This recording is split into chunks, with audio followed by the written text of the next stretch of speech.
Yeah, I'm back for the second half.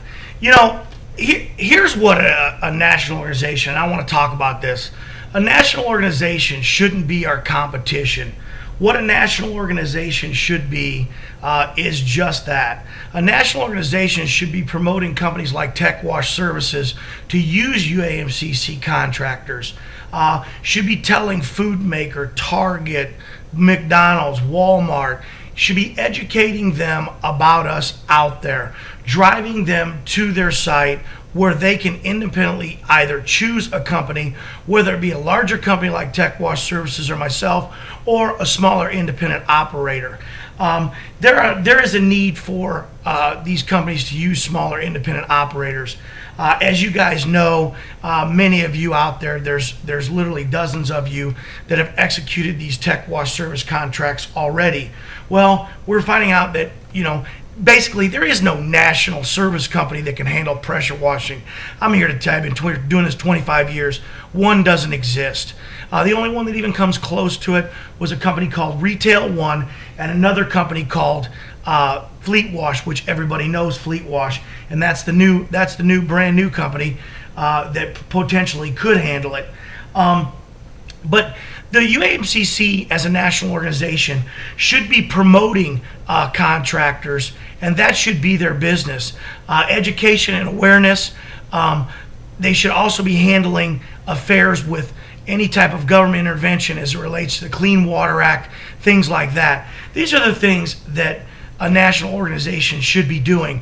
I don't want a national organization to be my sales crew. I don't want a national organization to be my competition. I want a national organization to be a national organization. I don't want them to be my competition. As it looks as this goes on down the future here, if we keep talking about one thing after another, and it keeps multiplying itself, it looks like the UAMCC is our competition. That's not what any national organization does. You can check other national organizations out and find out that that's not the way they handle it.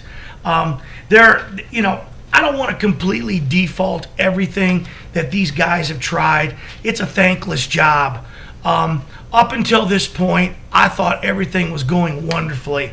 I thought that the organization was moving along fantastic. I thought that we were all headed in the right direction. But this tailspin, and that's what it is a tailspin, has really made me second guess what my affiliation is and what I'm doing. If this can't change, if it doesn't change, I can tell you this: I would not support anything that would be even about this in any close manner. However, it is a national organization, and I will try to make the changes. Some will say, well, we're causing trouble. We're not causing trouble. We're looking out for our own interest and the interest of others. Bottom line, that's what we're trying to do. Russ Spence, I commend him again for sticking up for what was right and what he thought was right. There is no business a national organization should be selling anyone a membership on the pretense that there's going to be a contract laid out. That's not right. As we know now, there is no contract in place yet, because if there were, there would be pricing. The bottom line is, in this whole thing is that things need to change, and they need to change rapidly. I don't want to hear about it's going to be up to the BOD members. I think that you have 4 or 5 capable men right now that know right from wrong. And I think that they can sit Carlos down, slow him down, and say, whoa, wait a minute, man. You know what? This isn't transparent. We should have a master directory where customers come to the site and randomly choose the customers in their area by zip code or some other source, the type of profession that they're in. But the delegation of a man that's going to decide who gets what calls, who gets this call, as we already found out, it leads down the road to corruption. And I'm not saying there's anything corrupt at this point, but it certainly is not And that is not a good process to follow.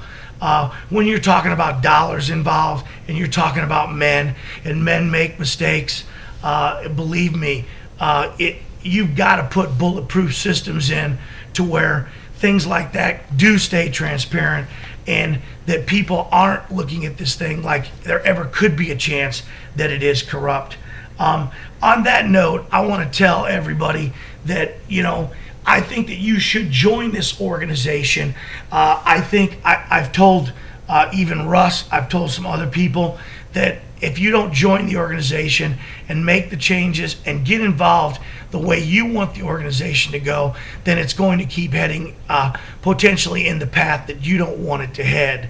I've been told that this is going to be an organization for the members and for contractors. Well, let's get back on track and let's make it for that. Let's make it for the contractors. I heard Dave Vickers make a speech in Atlanta that made me think about when I was a one-man band. I wanted to join. I was already a member of the UAMCC, but after I heard Dave Vickers make that speech, I wanted to join the organization because Dave Vickers was selling a smaller contractor. Believe it or not, I'm there for the smaller guy. I've done subcontracting now for about 15 years, and it doesn't work. I'm here to tell you that a bigger part of my business is still subcontracting. Everybody knows that. It doesn't work.